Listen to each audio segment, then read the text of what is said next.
Afternoon all, let's have a look at a really dramatic game in the Town Memorial Tournament. Carlson playing white, who's 2-8-2-6 against Boris Gelfand, who's qualified, in the World Championship recently, who's 2-7-4-4. So no bunnies, no weak players in the Town Memorial Tournament. It's one of the strongest tournaments all year. But there is closer to home, to my home where I live in London Classic next month. I'll be playing in the FIDE Open, and some of the top stars will be playing in the London Classic. So maybe I'm going to be interviewing some of these guys next month. I'll try to take my iPhone in and avoid being defaulted. But okay, so Magnus playing white. He kicked off with D4, and after D5, C4, the ultra solid Slav defense. And by the way, I might be putting a playlist for Slav defenses, because we've had a few master games annotated with the Slav, and it would be nice to put them all together if you want to play this with black, just for revision of key ideas. It's a favourite also with Ivanchuk in some of the past videos on this channel. So ultra solid system. Knight F3, Knight F6. Black is not giving a foothold in the centre. That pawn on D5 is reinforced by C6, and it's not blocking that bishop. That bishop's still free at the moment to come to some key squares. And in fact, after E3, the bishop does come out. Sometimes you get the triangle with the bishop blocked in, but sometimes the bishop does come out. It came out here. And after Knight C3, E6. So very solid setup from black. Magnus now plays to win that light square bishop, but it's at a cost, usually, this kind of move, that black can often get dynamic compensation going on the H-file. If white tries to win the bishop like now, black's getting, in return for the double pawns, some dynamic compensation, a more active rook, and that could lead to pressure on H2 and tactics on G3 and stuff like that, and threats like Knight G4.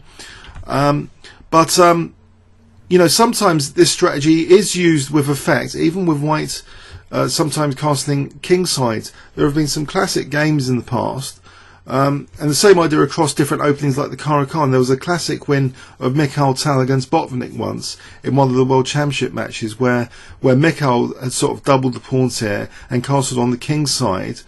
But it didn't really work out for black. Sometimes the dynamism can be sort of neutralized. So the question here is, is this H-file dynamism going to be neutralized? Is white going to castle on the king side? Is it too risky?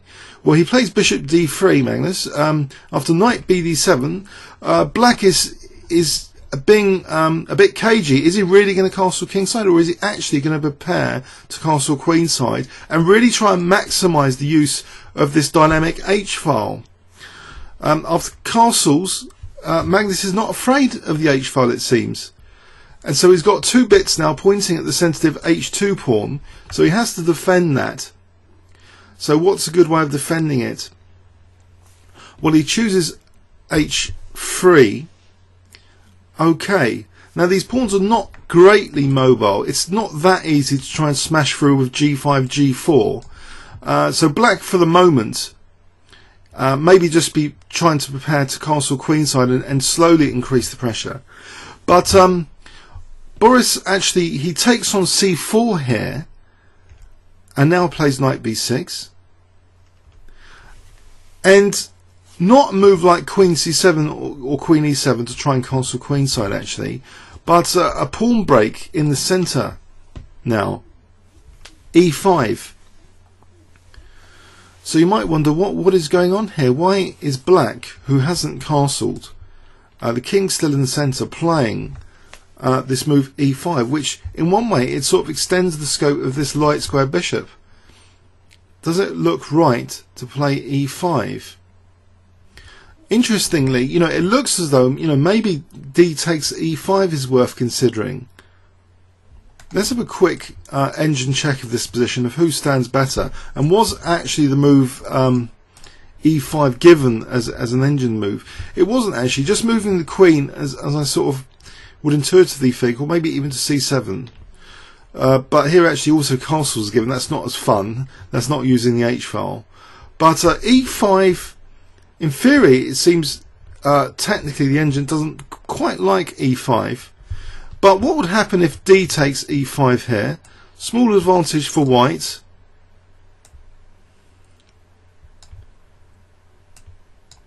So Magnus perhaps didn't like this position, and he probably didn't want to exchange queens here. Exchanging queens is probably no big deal for black. In fact, black ends up, looks to be dead equal. Okay, so that's curious, that E5, but maybe it's a logical move. So queen C2, now queen E7, and now of course it's pretty crude. If D takes E, queen takes E, black will be threatening to mate Magnus. There's no defensive knight on F3, so it's a bit Elephant Gambit like, you know, there's no knight on F3. So this is quite a dangerous diagonal potentially. Not only that, you know, what's going to happen with this semi-open H-file pressure? Is Magnus a bit worried? Bishop D2, and now black does castle queenside. So black is really, you know, Boris is really going for it in this game. This is not a grandmaster draw game by any stretch of the imagination. Magnus now plays a move which I think tries to emphasise the black king on the C file. He plays D5, and that is responded to by the aggressive move E4. So now that there does seem to be concrete threats that need to be considered, you know, concrete crude threats. But what of the black king safety in the pawn sack now, which has just happened? D takes C6. Or it's not quite a pawn sack yet, but it's structural damage. After BC it will be like fractured pawns. So here Boris acts on the threat queen E5, and it looks to be quite a scary position with no G3 available, because G3 rook takes H3 is pretty completely lost. Looking completely lost with the threat of rook G3, among other things.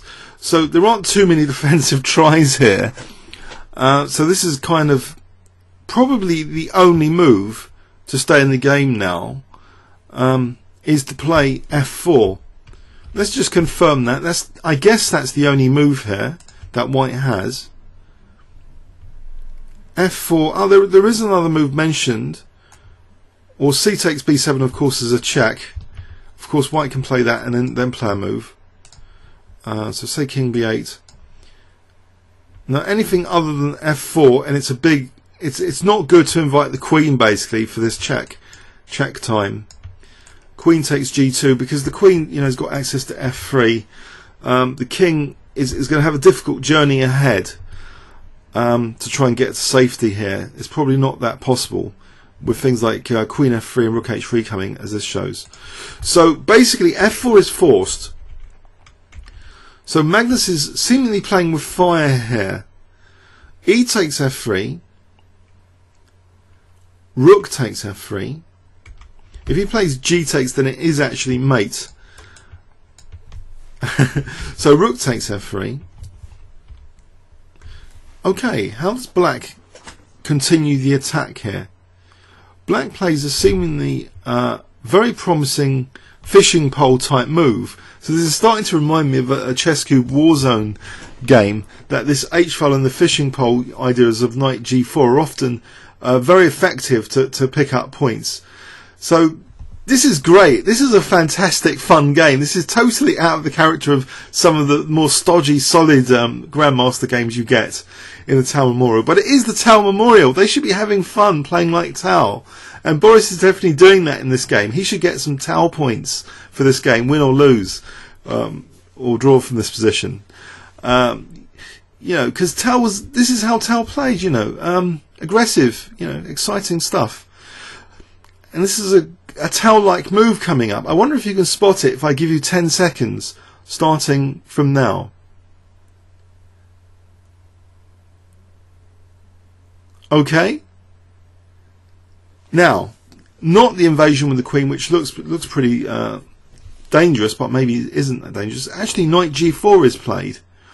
Now let's objectively look. What is the best way to attack here? Is black actually doing well? Apparently white is better. In fact, Queen H2 is given as one of the stronger moves. Knight g4 isn't mentioned at this depth anyway. This particular depth, of depth 14, it's not mentioned. But knight g4 supposedly equal here from this engine evaluation. Queen h2 check supposedly equal now. King b8 supposedly equal. Interesting. Okay, turn that off.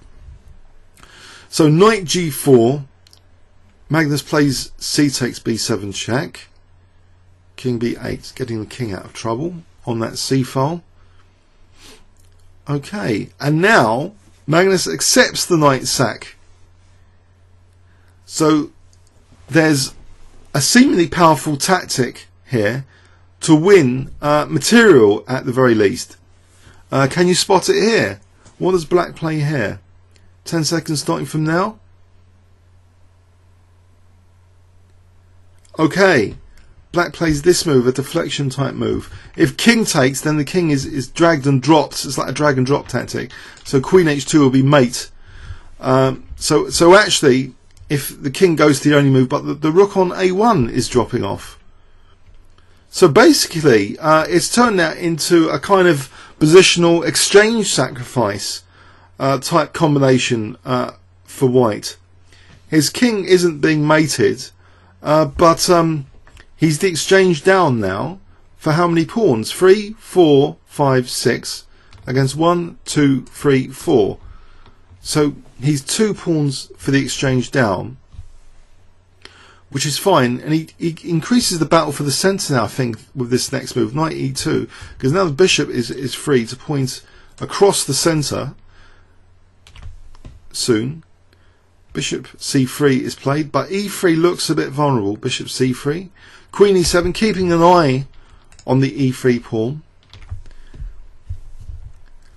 and also, of course, the queen has the possibility now of queen h4 check, which, along with this rook cutting off the white king from retreating, represents a fairly serious threat actually of mating too. For example, if g3, queen h2 would be mate, if g3 was played after the check. But it's fairly dangerous, basically, the position here. Not only that, of course, black's also got other options, but rook d1 would face maybe queen takes d1 as an option. Magnus plays an interesting move now, g5. So what is the point of g5? What would happen if queen takes g5? Would that be really bad for black? In the game, black actually did choose rook d1, offering this risk. Is it a risk for white to win 2 rooks with a queen? But what would happen here if queen takes g5? Let's have a quick look at this. If queen takes g5, apparently, okay, we've got queen e4. Initially, bishop f7 was being looked at, but I think now there was a flaw found in bishop f7. I wonder what it was. Rook d1, and this is very, very dangerous for white. So say check, check. This looks pretty ominous, this attack. Drawing the king out. It can't be that healthy for the white king to be on e4 here. So knight takes, even queen takes b7 comes into the picture. Queen takes f7. Yeah, white's getting mowed down here. So that's something to avoid. Bishop takes f7. But the move apparently here would be queen e4. And that does support, actually, I think it supports the b7 pawn, meaning that also bishop e5 is also supported. So bishop e5 is a key threat to parry. We see a parrying move f6. There's also an inviting move f5 offered. I wonder if f5, what happens here? Check. And white would be a tiny bit better, apparently. Even after, you know, black plays king now, knight e6, white's apparently a tiny bit better. So that's interesting, that g5 move. If it did indeed have the idea of queen e4, which I guess it does, because g5 does clear this row. So after queen, if we look at queen e4, after queen g5, queen e4, it also has the benefit of preventing queen h4 as well as supporting bishop e5, as well as supporting the pawn. So that seems to be a very clever move, g5. Rook d1, and now we have this other question raised earlier. You know, what if white does offer the queen up for the two rooks? Is that really good for black? Magnus actually played knight g3, but let's have a quick examination of queen takes d1 here. If queen takes d1, rook takes, bishop takes, what does black do here? Why is it so bad? Okay, apparently two good moves for black at this stage of analysis: queen g5 and knight c4. And in fact it might be, well, both of them seem to offer black something. So knight c4, knight e5, knight d3 check. Well, that would be well, there's a big threat here actually of knight c6, so not knight takes f4 but queen takes e3. And apparently black is starting to do okay, but it seems all pretty tricky because this pawn's actually quite a danger, but apparently here this is okay for black. But also there's the other possibility of queen takes g5, so bishop takes g7, say, check, and now f5, big advantage for black potentially. Why would that be? Is it to do with this e3 pawn being slightly vulnerable? It's picked on and picked on and picked on, and there's threats also on the horizon like f4. So I think that's why black is given it as better. So the engine is giving a big advantage for black there. So basically it seems as though this queen takes d1 is no good. So I would promote queen takes g5. I'll promote that variation for the PGN that you can collect in the description of this video. So we'll promote queen takes g5 as the move here, offering black the advantage, big advantage potentially. Okay, so Magnus then perhaps wisely played knight g3, so a very exciting position. So knight g3 clearly defends the f1 square for rook f1. E3 is being held on to. At the moment there's no way of increasing the pressure on e3 that easily. So the bishop actually goes to a different diagonal now, bishop d6, eyeing the knight, maybe with the idea of taking and then rook f1 in the future. Right, what other threats? There must be some other threats for black as well. Also coming into consideration is must be queen takes g5 all the time. But so Magnus's move now is queen e2, and there was some talk that he was playing very accurate moves in the latter part of this game. So queen e2, to be honest, it's starting to be beyond me what the actual threats are with bishop d6. So let's put a token move in here to see, you know, what if Magnus just played a3? Would he be blasted to bits? Okay, maybe just queen takes g5. Okay, it's not particularly helpful to play a3. So in this position, Magnus's move knight g3 is actually given us one of the strongest. Okay, and then after bishop d6, okay, the next move, again, one of the strongest moves. He's starting to play like a computer indeed. Magnus is starting to find computer moves. I think, well, it seems to be solid from the point of view, maybe of f1 protection. The queen can also venture out maybe to b5 at some point. If we give black a null move, it's difficult to give black a null move just to see what's going on. What would be white's threat? Oh, sorry, bishop takes t1. That clarifies that white. Sorry, this move unveiled the threat clearly now. I see of just taking the rook. That's why it's a good move. It just unveiled a rook attack. Pardon me. It's a tricky position. Okay, so the rook moves. That's probably why the rook moves. Can't move to f1. Bishop takes g3 check. Probably isn't that hot. Let's just check that out. Bishop takes g3 check. If that was played instead of rook g1, rook takes g3, and now I guess rook f1, the queen does take. So it's also having the idea of protecting f1. and white would be about equal there. So okay, so queen e2 looks like an accurate move from those angles. It's forcing the black rook to move, and bishop takes g3 isn't a deadly capture to play rook f1 apparently. So rook g1 is played, and now another tricky looking move, queen d3. It does keep an eye on the f1 square. It does keep an eye on e3. What else does it do? Okay, maybe in this position rook takes f7 might actually be a threat, because the queen's eyeing d6. So tactically that might be made use of, because it does look a bit precarious for the black king in some of these lines, because there's also potential for bishop d5s and stuff. So here the bishop was aware of being a bit in the limelight here with this queen on d3. It played bishop to c7. Boris played bishop c7, and now a centralizing move with the knight. So knight e4, knowing that the knight's not the only one protecting f1, so this rook f1 isn't a deadly threat because the queen takes. Or even there's an alternative, because the check is actually played. There's an alternative to taking, which is just simply to move the king now to e2.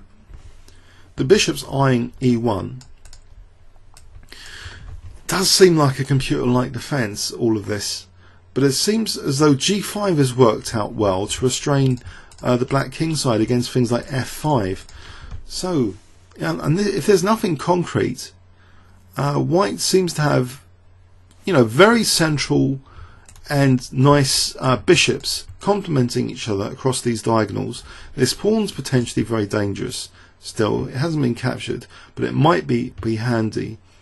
The f-file, well, white's actually threatening to take the rook now. Okay, so black has to do something about that. He actually takes on f3, and after g takes f3, he plays f5 anyway, even though en passant is possible. So Magnus does take en passant, g takes, and bishop takes. So was this worth doing?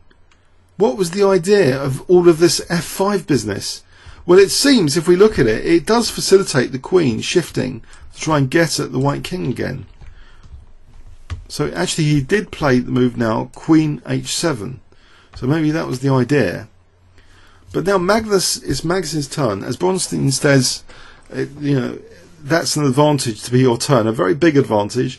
With this turn, okay, although white's faced with an onslaught, it is his turn. What can he do with it? He can try and counter-attack against the black king here.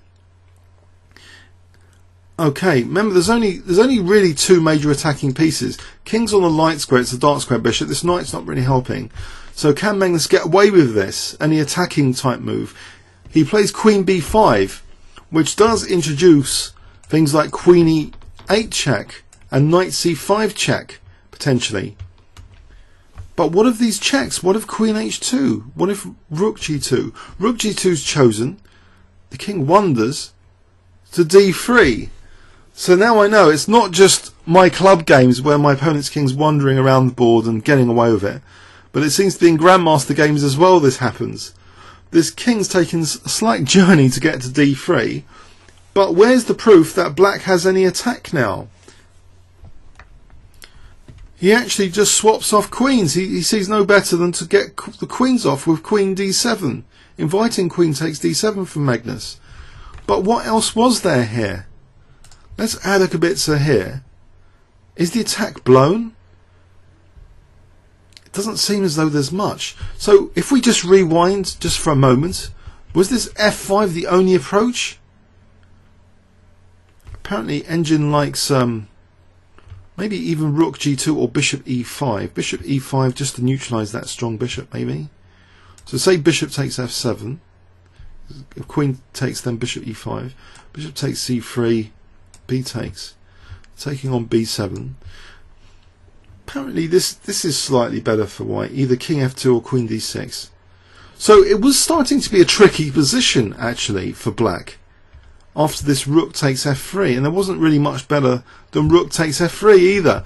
So it seems as though this whole thing, this whole like positional exchange sack combination that Magnus has played, allowing this rook h1, you know, he's strengthened his minor pieces. The rooks, they're not quite backward rooks, that new concept from previous videos, but they're not exactly the most effective rooks in the world. And especially if there's only one of them, the attack does seem to be fizzling out here. This knight's beautifully centralised actually on e4 if you think about it. These bishops have been beautiful throughout the game. Okay, so this is like an admission of defeat, this queen d7 check. And there's not many moves left in the game after queen takes d7. So we have here a position. White is the exchange down, but for 3 pawns, that's pretty significant number of pawns. And not only that, this b7 pawn, which for a long time was munchable, is now protected with bishop d5, which actually makes it a serious tactical threat. Imagine the knight wasn't on d7, then knight c5 to a6 would be mate. So it can help weave a mating net under the right circumstances. Okay, black now plays bishop e5, and Magnus doesn't take on e5. He actually plays a super clever move. F4, which apparently looks as though initially you might think, oh, what about this piece on f6? But the thing is, this bishop has just been extended and scoped backwards by playing f4. So if bishop takes, then we would have knight takes, threatening the rook, and also threatening knight takes d7 winning outright, because if king was b8 queening. So this wouldn't be a good position. Knight takes, bishop takes, rook wouldn't be good. So this is a brilliant move, f4. Played at move 37. I guess this is just before the move 40, you know, time control. Brilliant move to play, the exchange down. Bishop c7 was played.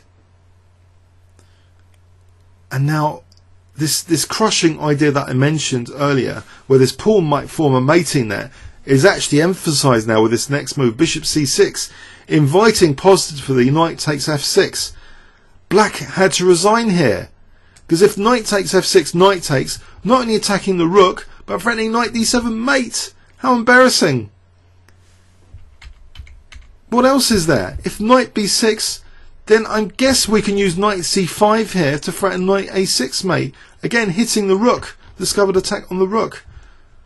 Let's engine check that. But that seems pretty clear cut to me. That knight c5 is a killing move here. Yes. Okay. Whoa. So this f4 move in this position, f4, seems pretty strong. Or was it? Why isn't it not mentioned? It is mentioned a little bit. What was going on here which threw a spanner in the works out of interest? Takes, maybe it wasn't so hot. Knight c5 check. Rook c2, but still white will be better. But this is certainly different from the game where it's only like a pawn up for white in this variation. Initially it looked so convincing that f4 move was so strong.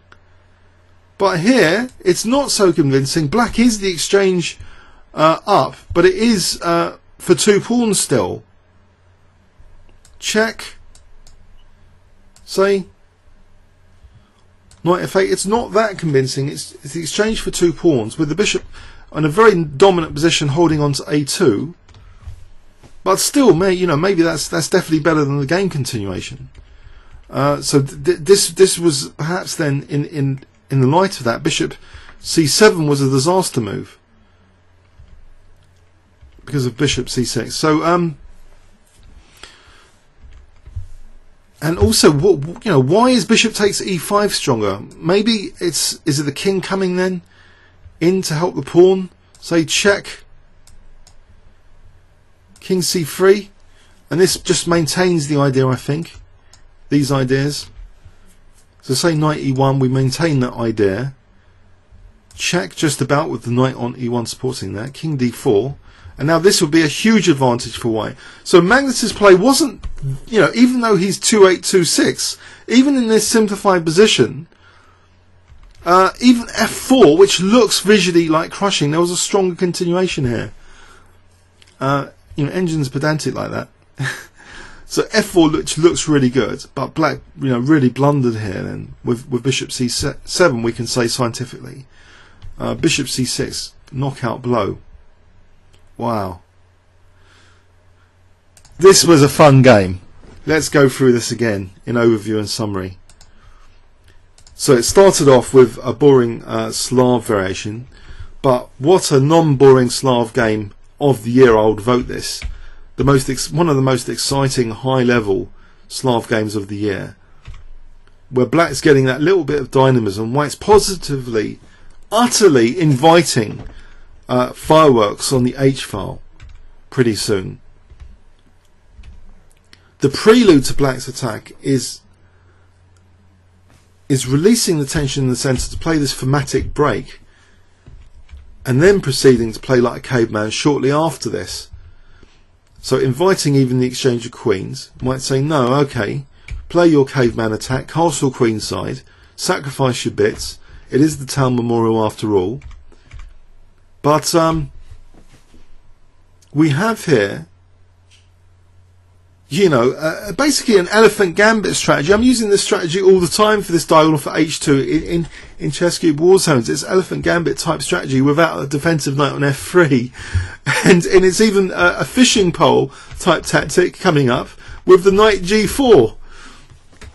These guys have clearly been watching chess cube war zone videos. so c takes b7 check. We've got a real hack and slay position here. And, you know, Magnus treats the whole thing is treated as a positional sacrifice. So, you know, sometimes after a set of forcing moves, the evaluation needs to be very good. You know, sometimes, you know, you need more than calculation, you need evaluation. So we have a set of forcing moves here from black, but is the evaluation clear? Black technically has won the exchange, but it is for 1 or 2 pawns. In fact, 3 pawns, isn't it, at the moment? 3, 4, 5, 6, 1, 2, 3, 4. 2 pawns at the moment. Okay. So g5, which has this nifty idea of queen e4, it seems. I think that's the main intent after queen takes g5. Instead we have rook d1, and Magnus perhaps very wisely didn't play queen takes d1. He plays the very calm move knight g3. So he's invited some friends over for dinner, these rooks, where the king is offered as the main course on f2. But how does the black queen and bishop help the 2 rooks here for the attack? It's tricky, it's difficult to prove. Bishop d6 was played. Now we have this move queen e2, which the strength of the last move was basically to weaken f1. You know, if bishop g3 was an option, be able to play rook f1, and now f1 is reinforced. So rook g1, and not only that, of course, the queen shifting there, as well as supporting f1, is also attacking the rook, unveiling that direct attack on the rook. So the rook moved to g1. Very exciting stuff. And now this move queen d3. Let's just prove that, or do we need to prove it, that what was the major threat here if black didn't play bishop c7? Did we investigate that? Excuse me, but I need to investigate this for my own personal interest. If black played a token move, we'll say king takes b7, is that totally lost? Rook takes f7, that loses the queen. So it's hard to play a token move. Okay, so a6, queen takes a6, that's not particularly. Rook c1, let's just give white a move. Okay, there's no major imminent threat here, it seems. The problem is, if rook takes f7 here, I think it's bishop takes g3 check. I just wanted to show that there's no imminent threat really, because of, you know, bishop g3 is tying white down as a major threat. I don't even think bishop takes f7. I guess again bishop takes g3. So white, you know, if a token move like rook ac1 was played, basically it doesn't seem like there's a knockout blow. That's all I wanted to prove. I did mention some pressure on d6, but it might not be the case here. So bishop c7 anyway was played, and now knight e4, which is a nice centralization move. The quality of the minor pieces are going up. So it seems when you do a positional exchange sacrifice, if you're the one doing the positional exchange sacrifice, you look forward to getting more and more pawns, and also the piece quality of your minor pieces to be more and more increasing, you know, better than the opponent's rooks, and hopefully the opponent's rooks to be less and less effective. And if you're the victim of such an exchange sac, you want to maximize, keep maximum the quality of your rooks. But here it's difficult. The rooks are very committed to this first rank. So rook af1 check, and one pair of rooks was swapped off. So we have a more clear-cut case where the value of the minor piece versus the rook seems stronger, because look, these are very central and very coordinated pieces, and all sort of lurking around the centre. So this looks a little bit like desperation now, this f5 idea, just to get the queen round the corner with queen h7. Because it's quite a few pawns for the exchange now. So if there's nothing clear, if there's no clear mate coming up, and the king escaping now to d3, it's another very precisely engineered move. Queen b5. Not only the queen's menacing now for e8 check, but the king given a spot on d3, which it now makes use of, and which is difficult to for black to arrange. He hasn't got time. If he plays something like queen h2 or queen h1, he's going to get mated now probably because of queen e8 and knight c5. Let's just prove that. Say queen h1. I'm not sure I did prove that in the first pass through this game. It's a mate in 5. Check. So say king takes knight c5 check. It's a mate in 5. That would be a mate there anyway. If bishop d8, that's the mate in 5, the slower way. You know, it's just mating. Okay, so basically, if there was nothing better than the queens coming off, starting to look bad, but actually, remarkably, f4 wasn't so crushing as first imagined. So this bishop c7 looks to be a disastrous blunder. So when in fact, in this position, instead of bishop c7, bishop takes f6, might have actually been possible because of this check, which holds up d7 against knight d7, and where the rook can come in to support the knight for taking the pawn soon. But even in this position, white would be slightly better, but it's less than the pawn. That should have been played. So this was a total disaster move response to play bishop c7 because of this really crushing move, which emphasises the pawn as sort of mating net facilitator. After knight takes, there's the horrible threat of knight d7 mating. Okay, I hope you enjoyed that. I found that really quite interesting and exciting myself. Comments or questions on YouTube? Thanks very much.